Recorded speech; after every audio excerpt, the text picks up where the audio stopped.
Nenek moyangmu orang pelaut kan? Jadi kalau ada nelayan mau kemana? Mau jadi nenek moyang.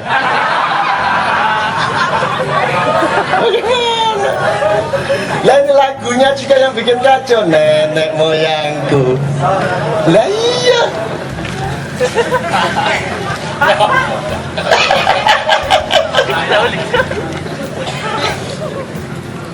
Nggak jelas kan? Padahal saya tanya, apa indikator ketuaan sebuah bangsa atau sebuah peradaban?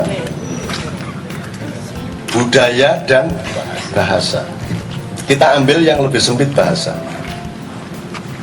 Dari seluruh bahasa di dunia, kalau dilihat indikator, dari seluruh bangsa di dunia, kalau dilihat indikator bahasanya, yang tertua bahasa apa? Bangsa mana?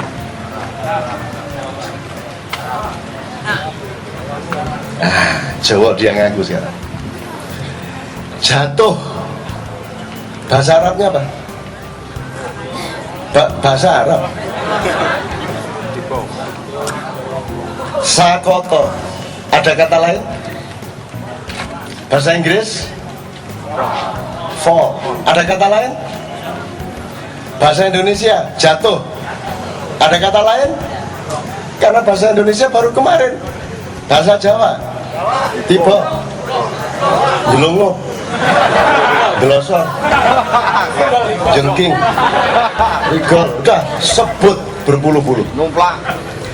Emang butuh berapa abad untuk tercipta satu kata menjadi konvensi sebuah masyarakat? Siapa yang tertua? Orang bau bahasa Arabnya apa, Mas? Enggak. Mambu selitmu.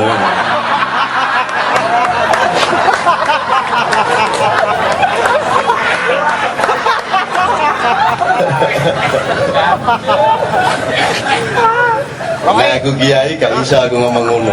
Mulane gak bisa kan kiai aku kan. Hanya orang Jawa, mohon maaf, Jawa yang saya maksud bukan Jawa temennya Sunda, temennya Batak loh ya. There was a Java yang nanti di Timur Tengah menjadi Jewish, yang nanti Tuhannya Yehova, JW semua. Yang Tel Avivnya bernama Java Tel Aviv, dan semua kantor Yahudi di dunia namanya Java. Ini yang saya maksud Jawa, bukan Jawa sekarang. Sekarang itu hanya salah satu ponakannya Jawa yang asli. Oke? Jadi jangan terus kok calon Jawa sentris loh. Iku lak kon ngomong Indonesia iki sadurunge Indonesia iki. Oke? Orang Jawa itu hidungnya itu bisa membedakan bau kencing sama bau bangkai. Kalau orang Inggris taunya bad smell. Tapi orang Jawa, Anda bisa membedakan, oh ini pesing, ini badek, ini perengus, ini bajin, ini lengur. Betul enggak? Ya. Masih banyak lagi? Masih. Betul? Apa benar? Wangur, amis, begitu detail. Benarlah dia, apet. Dan apakah bisa bahasa diciptakan melalui simposium atau seminar? Dia pasti melalui dialektika dan pergesekan sosial yang sangat panjang. Itu baru dua deh. Bau tok itu sakno kae. Udah. Wah, banyak sekali udah. Apa sebut satu kata, kita carikan 10 dari kata-kata Jawa. Apa wis? Rice jelas. Orang Inggris nggak bisa membedakan beras sama nasi sama makan padi. Oh, mangan rice, tamu itu pekerjaan sehari-hari, berarti bahasanya paling banyak. Dahar, pedo, mangan, badok, nguntal, ngelek, ngelontor, nyabulat. Segala macam udah.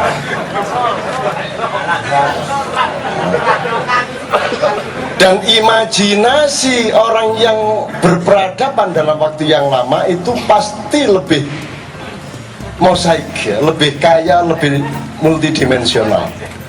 Sehebat-hebat makanan asli Belanda itu cuman 2-3 macam, kalau di Jawa namanya apem sama apa sama gitu dok. Di sini dari satu bahan bisa muncul 10 produk. Singkong, apa bu? Geduk, krepek, lemet, sawut, gatot, apa namanya? Oh, kontol kambing.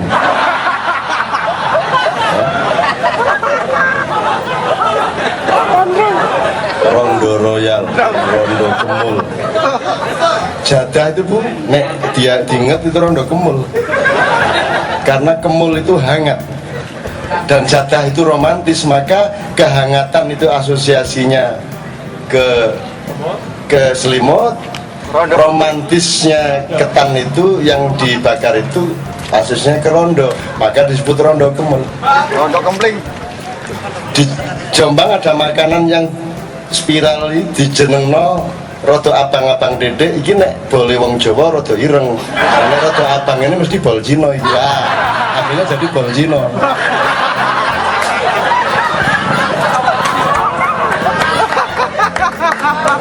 Itu estetikanya, pertimbangannya begitu, tapi pertimbangan sosialnya karena dendam. Ngalahno Cino gak iso, akhirnya boleh aja mesti prakoti bendino. Nah karena sekarang sudah egaliter dan sudah ada kesetaraan, sudah ada pluralisme, sekarang mereka Cino-Cino di desa justru bikin makanan namanya bol kaji. Sing iso molor boleh gak Cino tok wak kaji ya iso rek. Oh. Dan hanya orang Jawa, orang kita, Jawa ini maksudnya orang Bugis boleh bilang orang Jawa adalah Bugis, itu maksud saya. Orang Melayu boleh bilang Jawa adalah Melayu, itu loh. Tapi pokoknya kita satu ini, satu rumpun, gitu ya. Kreatif bahasa Inggris, Yunani, itu tidak ada yang punya kenakalan peradaban seperti kita. Tidak ada. Ya rondo kemul itu kan sekarang aja, yang sekarang aja lah. Ono rawon setan, ono opo sing di apa mana mas? Sing ono balap apa ndek? Ayo, ayo mangan lontong karo balapan. Terus piye to? Balapan motor karo mangan lontong ya tabrakan. Bebek edan, cak mus, ya toh? Apa? Nasi gila? Ada? Nah, coba. Es teler, es mercon, ono. Itu apa itu kalau pempek? Torpedo, kapal selam. Coba. Padahal itu juga biliar. Yang dimaksud torpedo itu bukan torpedo beneran, cuman karena pempeknya sebesar kemaluan, ya toh? Bentuknya juga mirip. Daripada dibilang empek-empek kemaluan, ini disebut aja torpedo kan begitu kan?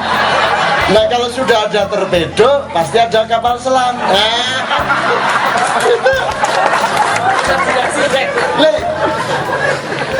Nanti kalau kita ngomong nggak sampai idajil, nggak sampai adam, nggak sampai apa, kita ngomong itu dok saja, kita sudah akan menemukan fenomenologi. Anda ini jangan bercita-cita seperti orang Amerika sama orang Eropa, karena jenismu beda. Mereka itu cuma punya keistimewaan spesialistis. Orang Eropa itu Anda pelajari anunya, ginekologinya. Itu mereka campuran antara Homo erectus dengan satu makhluk, saya lupa namanya, yang kepalanya besar, cerdas, tapi hanya satu bidang.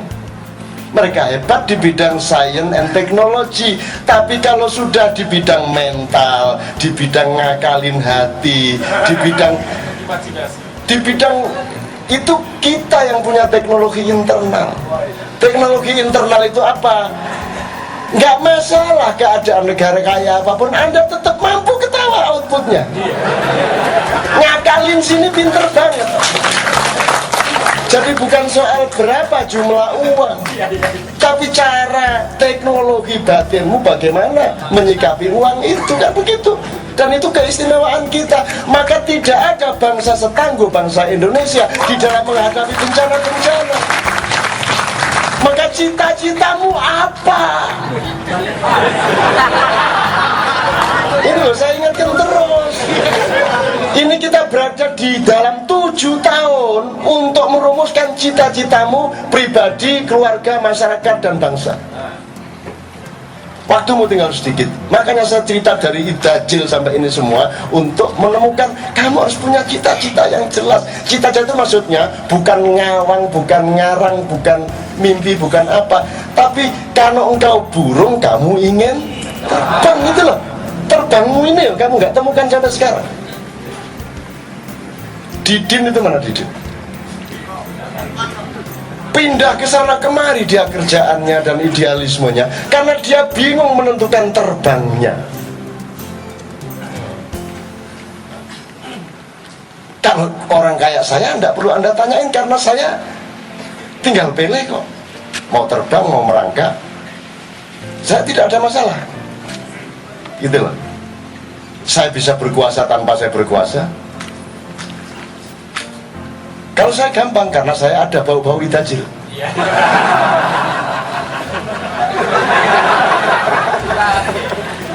Karena saya pernah menyelam-nyelam bumi, menyelam-menyelam, saya pernah di laut-laut macam-macam, saya pernah lomba-lomba menyelam, lomba-lomba macam-macam dari kecil. Saya dari kecil, dari umur 3-4 tahun saya itu berteman dengan pisau. Kalau tidur di bawah bantal saya selalu ada pisau dan tiap hari saya latihan.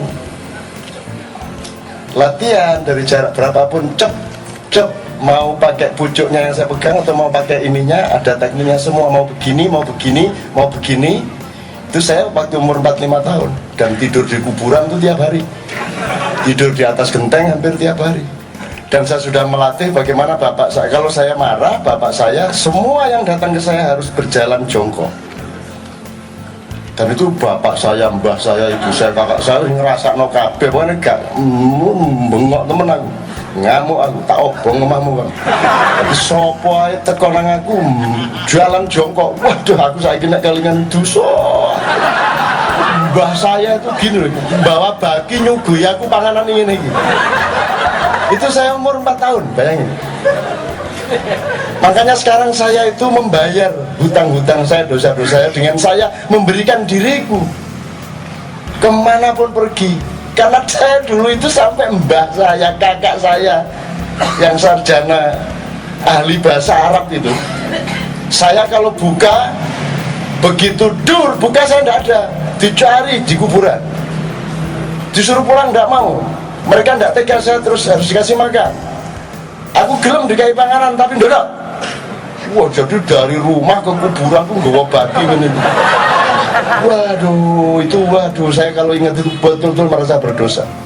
Artinya saya sejak kecil sudah merasakan macam-macam sehingga saya tidak punya obsesi apa-apa. Gitu loh. Saya umur 3 tahun saya sudah mengaji di depan orang banyak, sudah hafal, sudah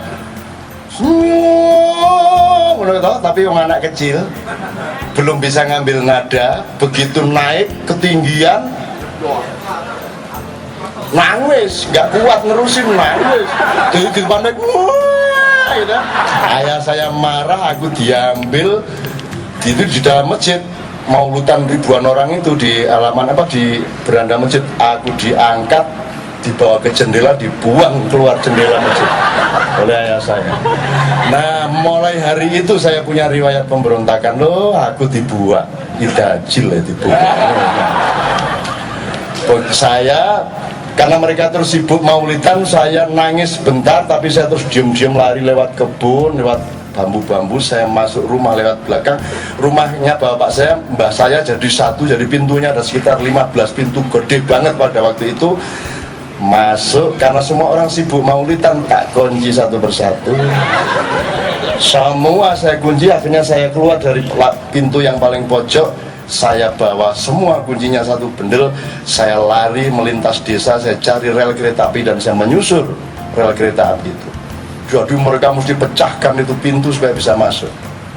Sejak itu mereka tidak berani marah, tidak berani negur, tidak berani apa-apa sama saya. Dikit-dikit pokoknya apa tempeling, dikit tempeling gitu saya. Oh, enggak bisa, orang tua saya memarahi saya enggak bisa. Jadi sekarang ini saya tidak boleh marah karena aku sudah kedajalan saya itu sejak kecil sudah gak karu-karuan. Jadi sekarang saya enggak. Sekarang saya, wah makanya istri saya itu beruntung sekali. Iya, tidak ada ceritanya marah, enggak. Cuma dimarahi ya.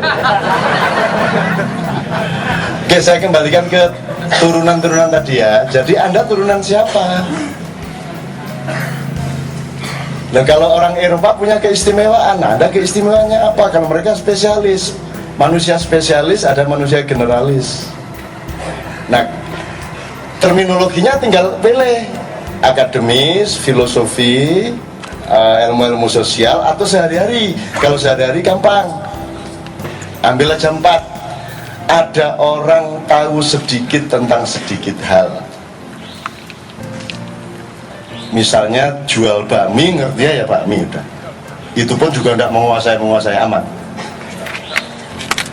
Ada yang pertama orang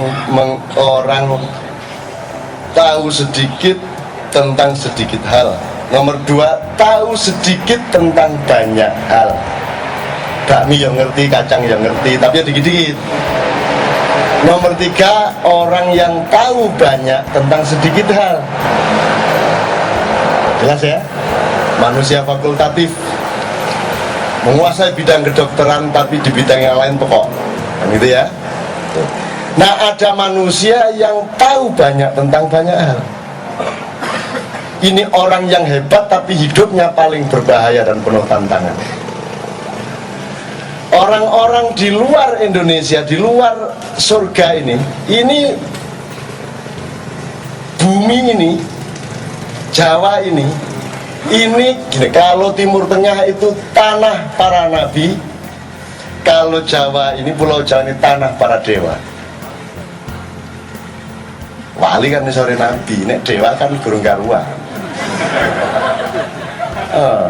Itu. Nah, dewa ini siapa? Ya Anda belajar dong Maya Inka, Anda belajar dong Yunani kuno, Anda belajar Mesir kuno, Anda belajar kepada manusia Atlantis, Anda belajar kepada manusia-manusia dalam dimensi-dimensi yang lain tadi. Anda buka web-web tertentu yang rahasia, ada banyak bahan-bahan mengenai itu. Dan saya sedang mempelajari buku 3 abad yang lalu yang juga tidak pernah dibaca oleh siapapun. Dan itu juga sampai sekarang saya bingung dari mana saya dapat buku ini.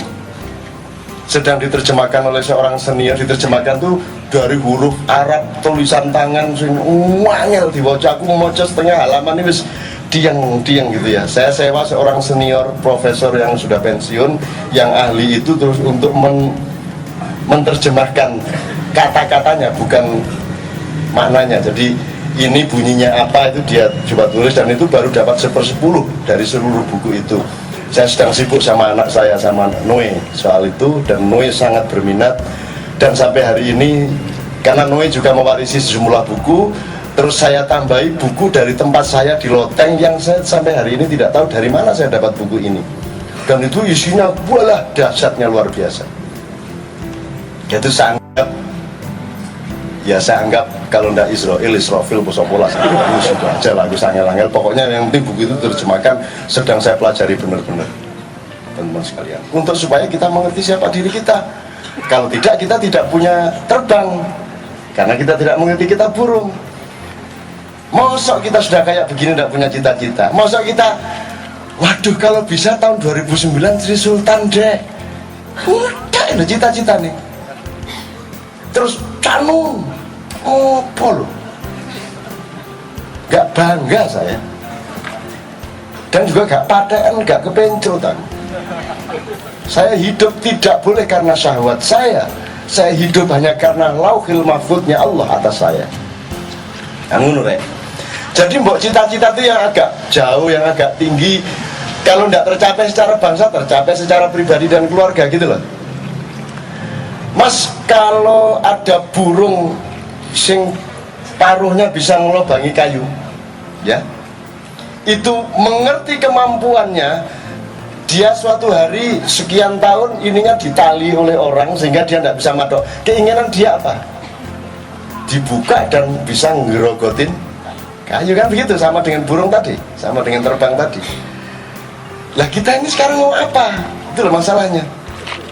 Masa cuma mau 2009 presiden siapa mau kapusan terus lo kok ya tetep baik lo cita-cita nek kuakui baik. Gitu loh teman-teman sekalian. Oke.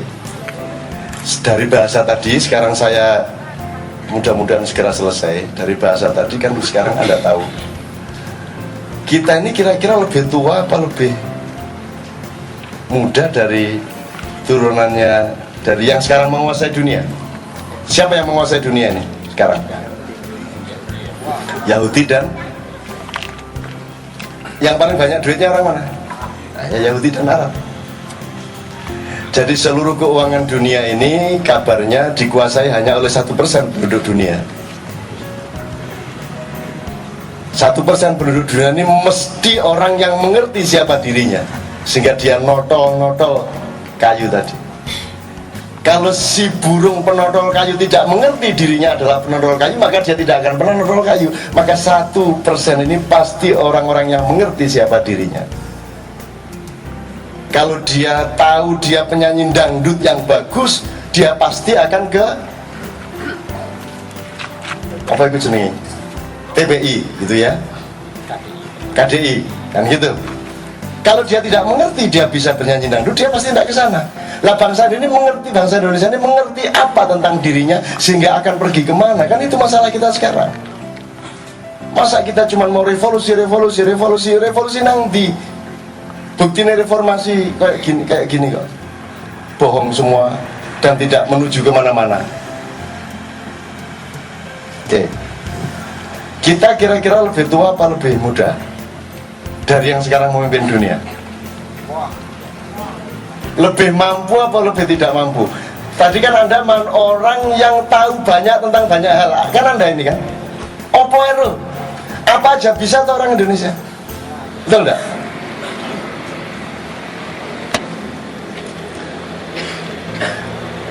Bahasa Indonesia tuh apa aja bisa? Coba.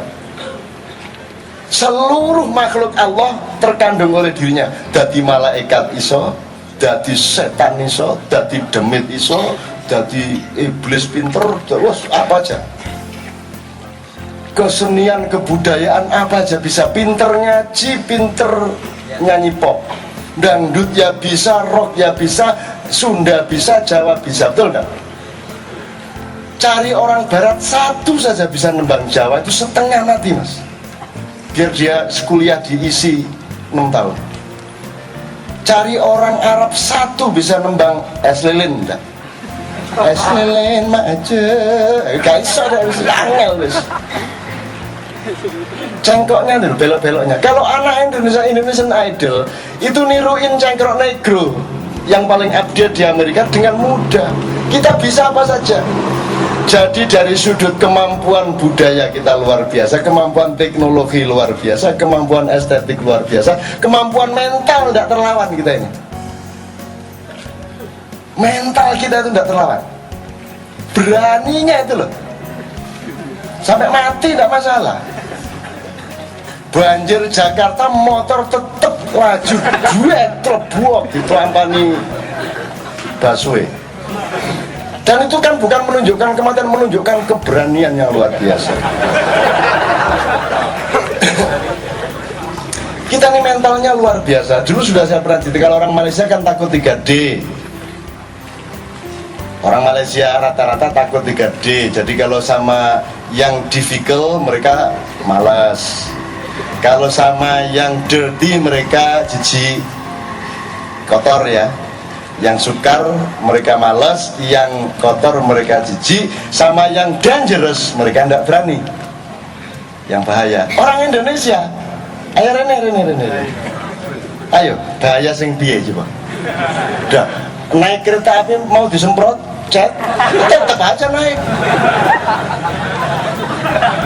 Mau listrik ditingkatkan voltasenya, ya tidak masalah. Tetap.